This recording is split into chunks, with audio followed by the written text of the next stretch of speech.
Earbuds, headphones, Bluetooth devices, they are certainly great for listening to music on the go.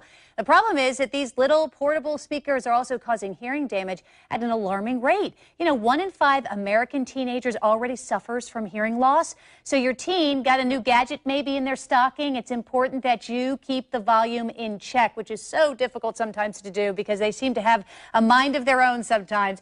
Joining me now is Dr. De Pasquale, founder of St. Augustine Ear, Nose, and Throat. Good morning to you. Good morning, Jen. Here to appreciate it. This is a really good point also because we do often see our kids with the earbuds in and you're not really paying attention to how loud it is. What are the dangers here?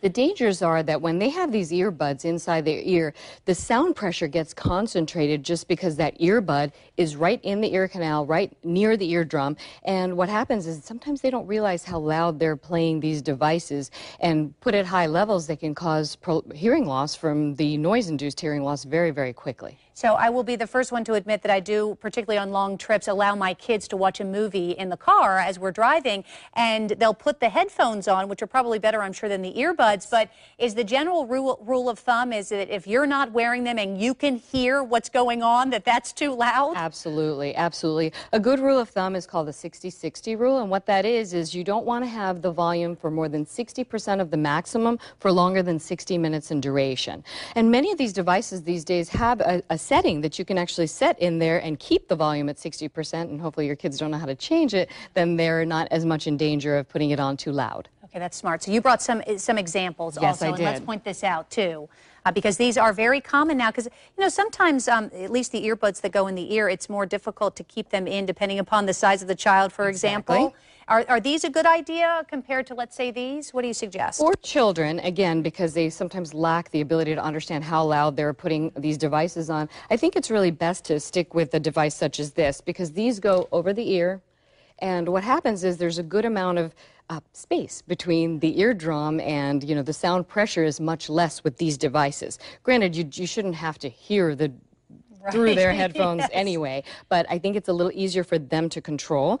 With these earbuds, just because they go in the ear canal, there it is. I mean, right there, the eardrum is not far from where this device is inserted. So I think there's a lot more danger with children turning these on too loud, not really realizing, and I'd rather go for the safer option. My son, I prefer him use this than this as much as yes, possible. and I know that you have a teenager at home without a doubt. So how do you talk to them about this? I mean, what is the interest anyway in blaring loud music? I'm trying to remember when I was a teenager too, because I know I did it as well, but we didn't have earbuds like this. You know, we had the kind of, well, these are stylish, but the geeky version. Of course, right. We had nothing quite this stylish, so thank goodness for the ones that look good. So maybe we can convince them to use them.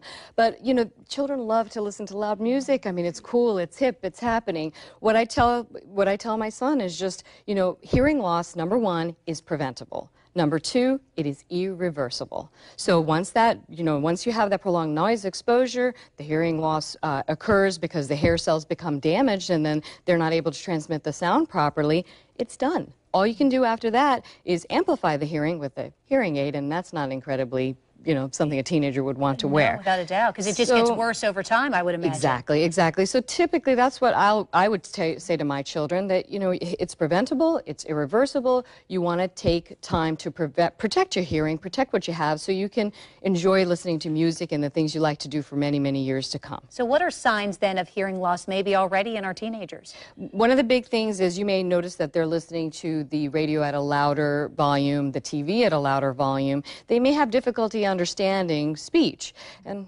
teenagers, sometimes it could be they're not listening. That's a possibility, or ignoring us. It's a possibility. But if you're seeing this happen consistently and you're even not sure, the best thing to do is take them to an otolaryngologist, have a hearing assessment done in a soundproof booth, and this way you know for sure whether they're just ignoring you or whether they truly have a hearing loss. Doctor, thank you so much for being here. Do appreciate it. Let's remember that that 60-60 rule without a doubt. And of course, don't forget, you can keep up with the latest health headlines on news4jax.com. Just click the health tab on the homepage.